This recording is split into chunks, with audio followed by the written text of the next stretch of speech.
ভারত বনাম নিউজিল্যান্ডের মধ্যে যে শেষ ম্যাচ ফাইনাল টি-20 ওয়ার্ল্ড কাপের শেষ ম্যাচটি খেলা হবে, সেই ম্যাচে কি অভিষেক শর্মা এবং বরুণ চক্রবর্তীকে ড্রপ করাটা খুবই দরকার? কারণ আমরা যে গত ম্যাচে বরুণ চক্রবর্তীর যে আমরা পারফরমেন্স দেখেছি, সেম একই পারফরমেন্স যদি বরুণ চক্রবর্তী নিউজিল্যান্ডের বিপক্ষে দেয় বা এরকমটা ঘটে, তাহলে তো ভারতের জন্য খুবই একটা খারাপ অবস্থায় দাঁড়াবে।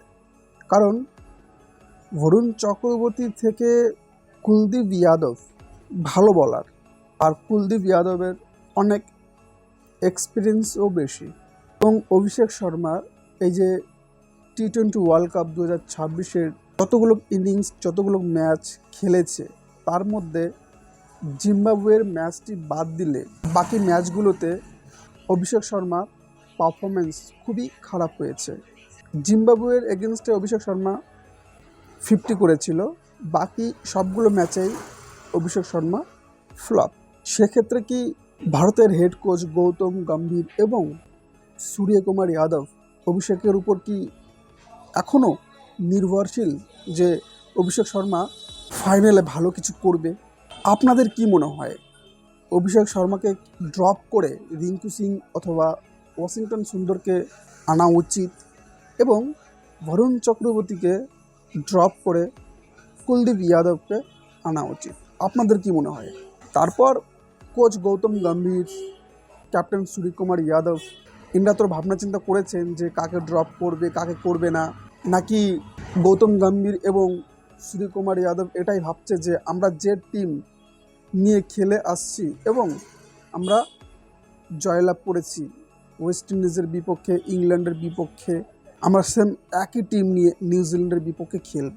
তো এই বিষয়টি নিয়ে কি ভাবছেন সেটা তো আমরা আজকে সন্ধ্যা 7টার সময় দেখতেই পাবো, যখন ভারত এবং নিউজিল্যান্ডের ম্যাচ শুরু হবে।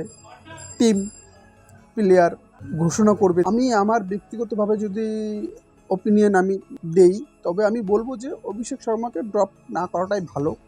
কারণ অভিষেক শর্মা এমনই একটা প্লেয়ার যে যদি একবার টিকে যায়, ভারতকে একাই জিতিয়ে দেবে, সেই সামর্থ্য অভিষেক শর্মার আছে। বরুণ চক্রবর্তীর বল খুবই ভালো, কিন্তু জানি না যে কেন এই ওয়ার্ল্ড কাপেই বরুণ চক্রবর্তী অত ভালো একটা পারফরমেন্স করতে পারছে না।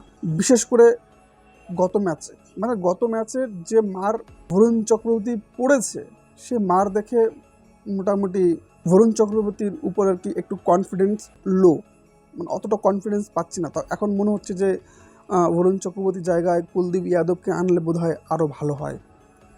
কারণ এটাই লাস্ট এবং শেষ মৌকা। এই মৌকাটা হাত থেকে যেন বেরিয়ে না যায়। এই একটা ম্যাচ যদি ভারত জিতে যায়, আমি জানি 100% ভারত জিতবে। এই একটা ম্যাচ ভারত জিতলে ভারতের মাটিতে ওয়ার্ল্ড কাপ থেকে যাবে এবং ইতিহাসে এই প্রথম হবে যে হোস্ট কান্ট্রি ওয়ার্ল্ড কাপ জিতেছে এবং নিজের দেশেই ওয়ার্ল্ড কাপ রেখেছে। তো আপনাদের কি মনে হয়, হোস্ট কান্ট্রি ভারত কি নিজেদের দেশে ট্রফিটি রাখতে পারবে? আমি তো 100% গ্যারান্টি যে ভারত রাখবে। আপনাদের কি মতামত? আপনাদের মতামতটা অবশ্যই কমেন্ট বক্সে জানাবেন।